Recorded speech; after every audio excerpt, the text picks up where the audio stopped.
வச்சிருப்போம். நம்மளுக்கு பிறந்த குழந்தைகளோட போட்டோ வாட்ஸ்அப் வச்சிருக்கோம். நமக்கு பிடிச்சவங்களோட போட்டோ வச்சிருக்கோம். சில பேர் குலதெய்வத்தினுடைய போட்டோ வச்சிருப்பாங்க. இப்ப நான் கேட்கிறேன், ஒரு தெய்வத்தின் மீது வைத்திருக்க நம்பிக்கையோடு வாட்ஸ்அப்ல தூய்மை பணியாளர் விஜயோட போட்டோ வச்சிருக்காங்க. அந்த தொழிலாளிக்கு தான் நீங்க நம்பிக்கை துரோகம் செய்யணும். என்ன நம்பிக்கை துரோகங்கிறது? உங்களுடைய தேர்தல் வாக்குறுதியில 25ஆம் பக்கத்துல சொல்லியிருக்கீங்க, அரசு பணிகளில் வேலை செய்கிறவரு யாராக இருந்தாலும் 5 ஆண்டு காலம் பணி அனுபவம் பெற்றவர்கள் இருந்தாங்கன்னா அவர்களை பட்டியல் எடுத்து பணி நிரந்தரம் படுத்துவோம் நீங்க. ஆனா மே மாதம் 10ஆம் தேதி நீங்க முதலமைச்சர் ஆகுது. முதலமைச்சர் ஆவதற்கு உங்களுக்கு சட்டமன்ற உறுப்பினருடைய எண்ணிக்கை குறைவாக இருக்கு. ஒரு இடதுசாரி அமைப்புகள் இருந்து பேசுவதற்காக துணிச்சலோடு சொல்கிறோம். மார்க்சிஸ்ட் கம்யூனிஸ்ட் கட்சியும் இந்திய கம்யூனிஸ்ட் கட்சியும் தமிழக வெற்றி கழகத்துக்கு ஆதரவு கொடுத்துச்சு. ஆட்சியில ஜனாதிபதி ஆட்சி வந்துடக்கூடாதுன்னு ஒரு அமைச்சரவையில கூட எந்த விதமான பங்கு நாங்க எடுக்கல.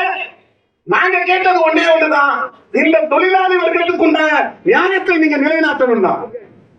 ஆனா மே மாதம் 10ஆம் தேதி ஆட்சிக்கு வந்து ஜூன் மாதம் 20ஆம் தேதி வெறும் 40 நாள் கோபம் என்ன தெரியுங்களா? வெறும் 40 நாள் தான். அந்த 40 நாள்ல உங்களுடைய தேர்தல் வாக்குறுதியை நீங்க நிறைவேற்றுவதற்கு கால அவகாசம் எடுத்துட்டாங்க. 12 மாநகராட்சிகளை ஒப்பந்தம் விட போகிறோம், டெண்டர் விட போகிறோம் சொல்லிட்டு அறிவிப்பு இருக்கு. ஏதோ இந்த 12 மாநகராட்சி ஏதோ அமெரிக்கால வந்து முன்னாடி சம்பளம் வந்தது போல ஏற்கனவே டெண்டர்ல தான் இருக்கு. வேதா போல மதுரையில் அவர்லாண்டு, திருப்பூர், கோயம்புத்தூர்ல எஸ்டபிள்யூஎம் சொல்லி எப்படி இங்க இருக்க தொழிலாளி சம்பளத்தை கொள்ளையடிக்கிறாங்களோ. 2000 தொழிலாளிக்கு ஒரு நாளைக்கு 75 ரூபாய் விடமா 1,50,000 ரூபாய் இங்கிருந்து கத்துக்கிறோம், குரல் கொடுக்கிறோம், மேயர்கிட்ட பெட்டிஷன் கொடுக்கிறோம்.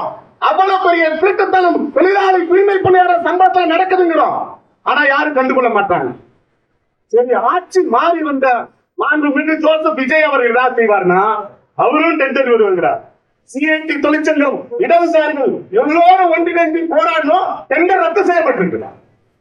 நாம இப்ப ஒரே ஒரு கோரிக்கை தான், நீங்க கொடுத்த வாக்குறுதியை நிறைவேற்றுங்க. நிறைவேற்றலன்னா இந்த சம்பளத்தை நேரடியா மாநகராட்சி நிர்வாகமே கொடுக்கணும். வேதா கம்பெனி எதற்கு?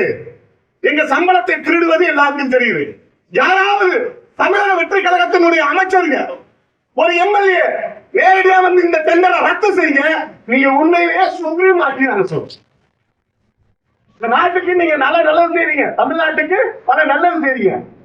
தூய்மை பணியாளருக்கு என்ன நல்லது செஞ்சீங்க? 60 நாள் முடியல, 60 நாள்ல டெண்டர் ரத்து. இந்த போஸ்டர்ல போட்டிருக்கோம்.